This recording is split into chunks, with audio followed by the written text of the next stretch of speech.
Halo, Assalamualaikum warahmatullahi wabarakatuh. Balik lagi dengan saya Arifin Bob di konten Surat.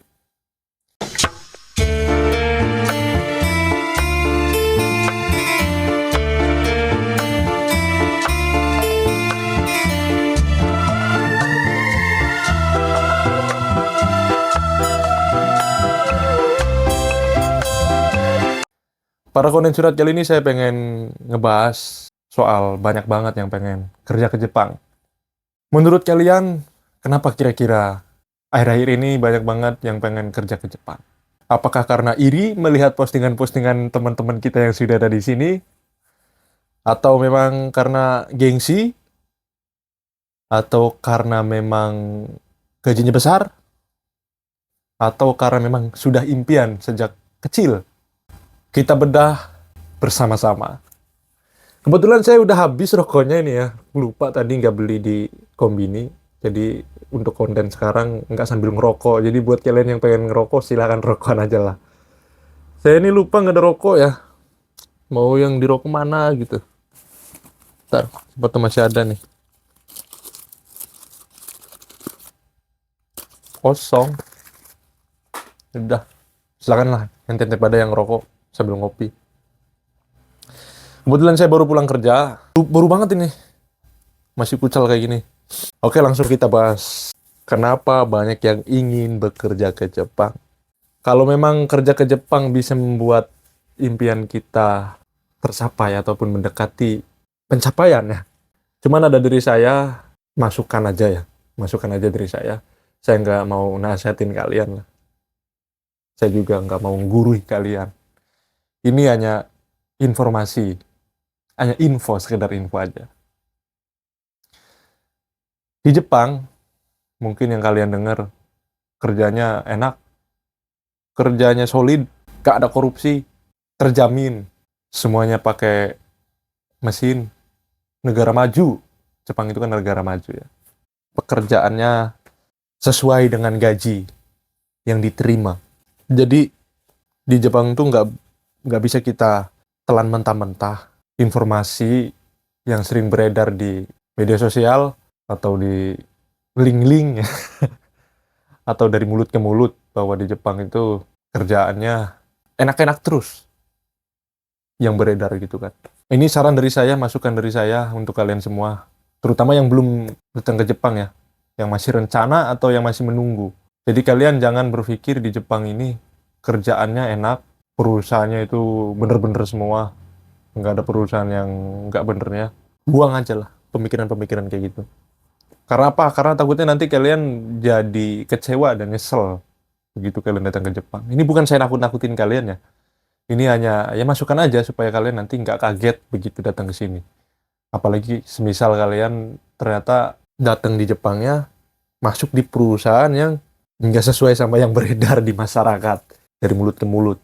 Nah, apa yang terjadi? Saya nggak mau cerita jauh-jauh. Ini cerita dari diri saya sendiri. Karena dulu saya berpikir bahwa kerja di Jepang ini terjamin dan enak gitu ya. Dulu tuh saya kurang informasi banget. Dan akhirnya saya telan mentah-mentah informasi-informasi yang beredar di masyarakat. Terutama ketika melihat tetangga atau melihat saudara yang berhasil begitu pulang dari Jepang gitu ya.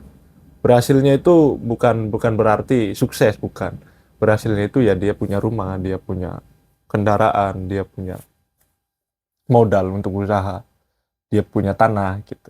Akhirnya yang beredar di masyarakat kan oke nih kerja di Jepang gitu ya, menghasilkan banget gitu tanpa memikirkan di balik itu semua gitu. Di balik kita mendapatkan uangnya itu nggak dipikirin gitu. Bodoh amat, yang penting ada buktinya, dia punya rumah, dia punya tanah, dia punya uang banyak, dia punya modal. Persetan lah gitu soal pekerjaan, soal kehidupan di sininya di Jepang. Nah, akhirnya dulu saya ya tertelan mentah-mentah gitu, info-informasi yang beredar itu. Begitu datang ke sini, masuk di perusahaan, ternyata tidak semua perusahaan yang ada di Jepang itu baik. Tidak semua. Kebetulan. Kebetulan di perusahaan saya, gimana ya saya mau ngatain ya. Saya mau ngatain, takutnya saya ngejelek-jelekin perusahaan saya sendiri gitu ya, yang saya kerjakan sekarang. Tapi ini bisa menjadi, ya contoh aja lah, contoh kecilnya. Jadi saya kerja di sini di Jepang, kan udah 2 tahun. Terus datanglah Kohai.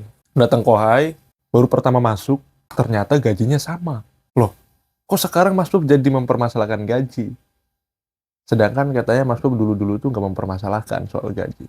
Saya merasa nggak ada gitu. Kayak merasa nggak ada aja di perusahaan. Jadi bukan masalah uangnya ya. Kalau masalah gaji sama tuh ya, itu nggak jadi masalah. Cuman yang jadi masalah bagi saya, udah singkirin aja lah uang. Kita utamakan lama dan baru. Kenapa orang yang sudah lama sama yang baru kok sama gitu gaji? Ini kan jadi bahan tanda tanya gitu. Akhirnya saya tanya ke bos saya. Bos saya bilang semua Jisuse gajinya sama, mau senpai, mau kohai. Gitu. Oke, nggak jadi masalah. Saya berharap bos saya ini punya inisiatif untuk ngasih lebih. Ah, si Bob sama Mas Adnan udah lama nih di perusahaan saya. Walaupun di peraturan Jisuse sama, tapi kan setidaknya dia tuh punya rasa untuk ngelebihin. Kalau nggak dilebihin kayak gini kan akhirnya jatuhnya kayak nggak dihargai dan merasa kinerja selama 2 tahun ini ya kayak nggak ada aja gitu, kayak nggak ada orangnya gitu. Dan bukan itu aja ya. Saya sempet kecelakaan kerja tuh hampir, ya sering lah, bisa dikatakan sering. Akhirnya saya sering keluar masuk rumah sakit. Saya pikir bos saya itu bakalan menanggung resiko gitu. Bukan hanya mendapatkan modal dari pekerja-pekerjanya aja, bukan hanya mendapat untung gitu ya, bukan modal, mendapat untung dari pekerja-pekerjanya aja gitu. Tapi kan ketika ada kecelakaan kan itu udah resiko untuk ngebiayain gitu ya. Dan ternyata waktu itu saya masuk ke rumah sakit, duit pas-pasan banget waktu itu. BPJS sudah dikasih dan ternyata masih ada pembayaran gitu. Jadi bukan BPJS tuh kita tuh nggak gratis gitu ya, nggak, hanya meringankan gitulah, meringankan aja untuk pembayarannya. Jadi saya bayar. Saya kira bos saya bakalan ngebayarin gitu. Ternyata dia malah tanya ke saya, Ari kamu ada duit apa enggak? Dalam hati saya, loh kok tanya duit gitu. Ya saya bilang ada, kata saya, ada. Yaudah bayar, kata. Di situ saya langsung dek. Wah ini harus lapor ke Kumiai. Gitu. Saya harus lapor ke Kumiai ini. Dalam pikiran saya nih. Nah sampai sekarang Kumiai nggak tahu saya siapa yang nanggung jawab di sini nih, Kumiai nih. Kumiai yang ada di sini. Saya pengen konsultan banget sebenarnya untuk masalah waktu kecelakaan kerja itu. Karena kan waktu kecelakaan kan saya dalam bekerja ya, bukan kecelakaan saya keluar dari rumah terus naik sepeda saya jatuh. Ini masalahnya karena saya belum ketemu sama Kumiai-nya, jadi saya nggak bisa ngasih tahu dan saya juga nggak bisa musyawarah.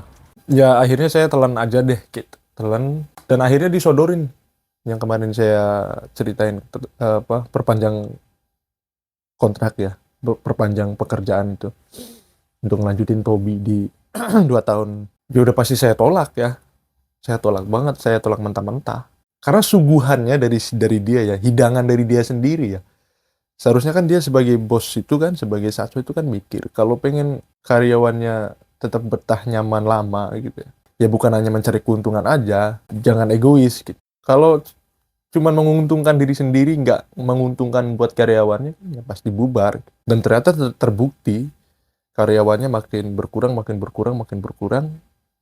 Dan saya yakin, bukan saya doain, tapi saya yakin perusahaan-perusahaan yang seperti ini modelnya, perusahaan-perusahaan yang pengennya nguntungin diri sendiri, gitu. Bosnya tuh pengen ngisi perut dia sendiri gitu ya. Perut karyawannya udah kering, kurus kering gitu, udah biarin aja mati situ. Itu nggak bakalan bertahan lama menurutku. Tapi bukan berarti bos saya itu orang jahat, bos saya itu orang baik. Dia selalu ngasih makanan, selalu ngajak jalan-jalan baik. Dia orangnya baik. Cuman ini kita membahas pekerjaan aja ya. Di luar pekerjaan dia baik. Di dalam pekerjaan aja. Di tema sekarang juga kan kita bahas pekerjaan kan. Nah jadi perusahaan yang ada di Jepang tuh tidak semuanya baik. Jadi masukan dari saya buat kalian semua, jangan sampai kalian telan mentah-mentah kayak saya dulu. sebelum datang ke Jepang. Saya telan mentah-mentah buat yang beredar itu kan apa-apa yang di Jepang baik. Semuanya baik, gak ada sisi negatif yang saya tahu. Dan akhirnya begitu saya datang ke sini, saya berusaha keras sampai ke telinga siapapun, sampai terdengar kemanapun ya letaknya. Saya kasih tahu hal-hal yang nggak pernah beredar gitu. Karena itu benar-benar membuat kecewa dan menyesal. Bikin gimana sih?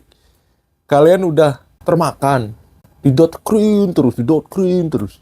Bahwa di Jepang tuh indah, di Jepang tuh baik, di Jepang tuh ini itu segala macam, sampai nggak ada titik minusnya gitu. Kalau di kata-kata mah gini, 1000 kebaikan bakalan rusak dengan 1 kejahatan. Lah ini seperti ini. Jadi kalian untuk yang pengen datang ke Jepang tuh jangan hanya melihat dari sisi positifnya aja ya. Jangan hanya melihat dari uangnya aja nih yang menghasilkan banyak, gaji besar. Jangan hanya melihat dari situnya, tapi dilihat juga dari sisi-sisi lainnya supaya kalian nanti begitu datang ke sini nggak kaget. Terus yang pada kabur tuh gimana? Kenapa alasan dia pada kabur? Ya karena memang nggak sesuai sama harapan-harapan tadi yang ada di rumah, yang beredar di masyarakat tuh nggak sesuai, makanya pada kabur.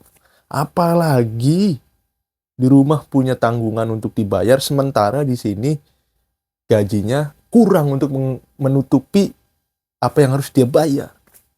Akhirnya dia memilih untuk kabur. Nah, kurang lebih begitu ya saran dari saya untuk kalian semua. Saya nggak mau jauh-jauh menceritakan soal teman-teman saya ya. Teman-teman saya juga ya ada juga yang kebetulan dapat perusahaannya Warui gitu ya. Bukan hanya saya aja. Kalau saya ya bisa disebut Warui, tapi dalam pekerjaan, dalam duitnya. Selain itu dia baik-baik semua orang ya, baik-baik semua. Dalam bekerja doang, dalam duit itu doang. Kebetulan karena bos saya pelitnya itu pelit di duit. Kalau di makanan nggak, di duit doang. Jadi jangan kalian telan mentah-mentah informasi yang beredar di masyarakat ataupun di sosial media ataupun di link-link ataupun dari lembaga-lembaga biasanya. Jangan tergiur sama gaji besar. Kalian amati dulu, kalian teliti dulu, kalian simak dulu sampai kalian paham supaya nanti nggak jadi kejutan di Jepang. Kayaknya mungkin sampai sini aja ya pembahasan kita. Mudah-mudahan bermanfaat. Kalau ada pertanyaan bisa tanyakan saja di kolom komentar. Kalau malu bisa di sosial media saya. Mohon maaf banget kalau di sosial media saya jarang ngebales karena saya sibuk kerja capek. Jadi mungkin buat kalian yang masih kekeh untuk tanya ke saya, insya Allah nanti saya bakalan balas satu persatu. Terima kasih sudah menonton, terima kasih sudah selalu mensupport konten surat hingga saat ini. Tanpa ada dukungan dari kalian, saya nggak bakalan sejauh ini. Saya Arifin Bapuntur diri, wassalamualaikum warahmatullahi wabarakatuh. Salam Wong Rea.